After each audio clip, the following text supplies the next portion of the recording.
Stardust Racers. It's a new for 2025 mock dueling launch coaster at Universal Epic Universe, which just recently opened this Thursday when I'm recording this. So I've been on this ride a grand total of 15 times throughout my 2 preview days at Epic Universe, and I'm just going to talk about everything about it. The queue, the station, the ride, everything. My final thoughts, and the burning question: is this better than the Lost Coaster? Stay tuned for that at the end. So let's dive into the queue station area. There's not much of a theme. Everything is just very stylized, and those comments in the queue look pretty nice. After embarking through most of the queue, you come across the lockers. Stardust Racers is incredibly strict about loose items. If you get caught with anything, you will be sent down to the lockers to put it in a locker. So be aware of that. Anyways, after you go up the stairs and go through metal detection, you will get to pick which track you will want. You can either pick P Yellow or Vomit Green. Vomit Green usually has a longer line, but I'd still recommend doing it. Actually, I'd recommend doing both sides. So after you wait, and you get up to the front and you are assigned to your row, they do take row requests, but usually not after park close. Keep that in mind. So once you get on the ride, you will get onto these very nice looking trains. I think they look amazing. And they have onboard audio, which is a perk I love. So once you dispatch, you will take a U-turn basically and be under the station with the other train, and you start launching. However, this launch isn't just a normal launch, because Universal's incredibly smart. They put a transfer track halfway through the launch. So basically what they do is there's LSMs, then you coast, and then there's LSMs again. Both kicks of acceleration are both insanely punchy. And this may not even be the best launch on the ride.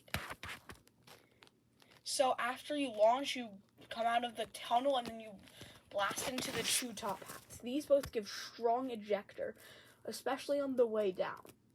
And then you do hit a trim brake. However, people need to realize something. They're complaining about the trim brake. The ride's forces were so strong that without it, this ride is literally illegal. Think about it that way. So very, very strong transition from positive to negative. And then you rise up into this turnaround, not dive loop thing. It doesn't really do anything. I think the trim's kind of nerfed it, but whatever.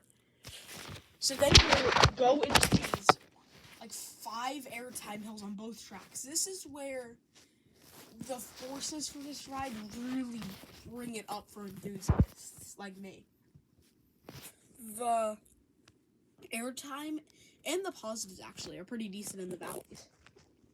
But the airtime, especially for the last 2 hills on Vomit Green, oh my gosh, those are insanely strong. Same for Yellow, actually.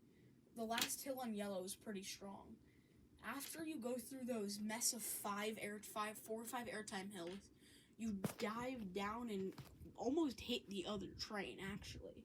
It's a pretty good moment.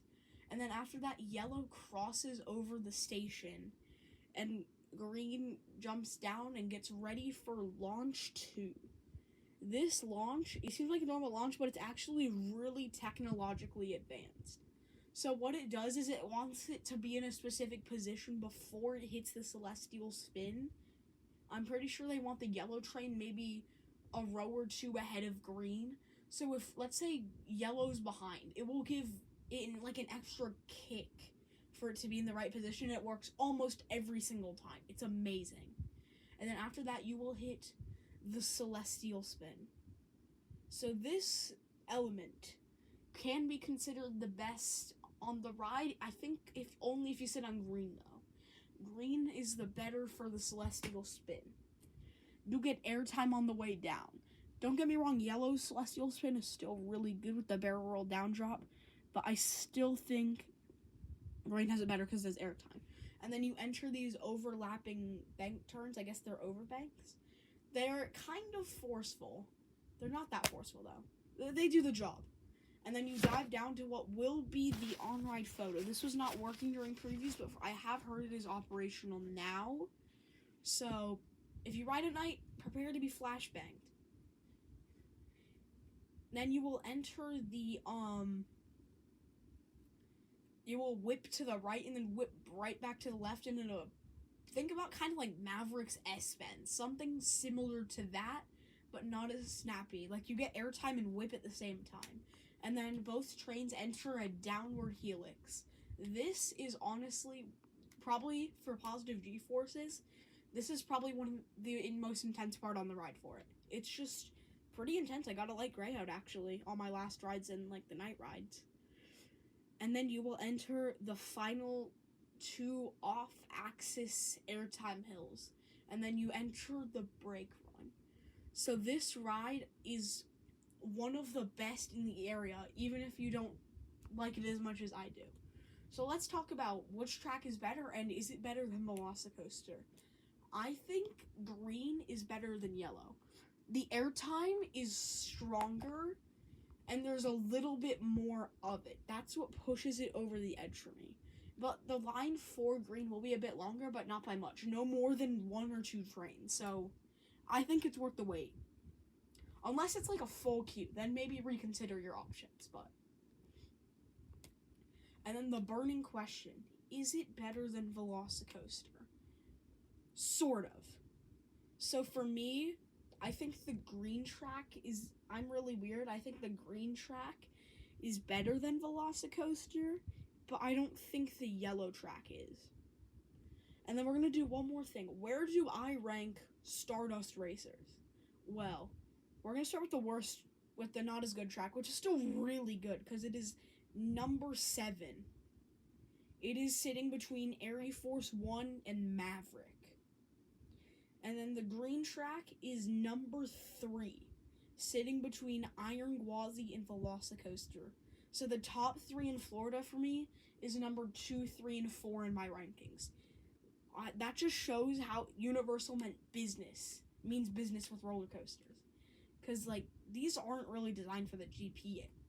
They took enthusiasts into account when designing these rides. And that's why Universal is amazing. Thank you, Universal. You made a masterpiece. Not just with Stardust Racers, but with Epic Universe as a whole. So, I'm not going to make this drag on for too long. That's going to be it for this video. Thank you for watching, and sorry if I sound really congested. I'm kind of sick, and I wanted to get this video out. So, thank you for watching. We'll see you in the next one. Goodbye.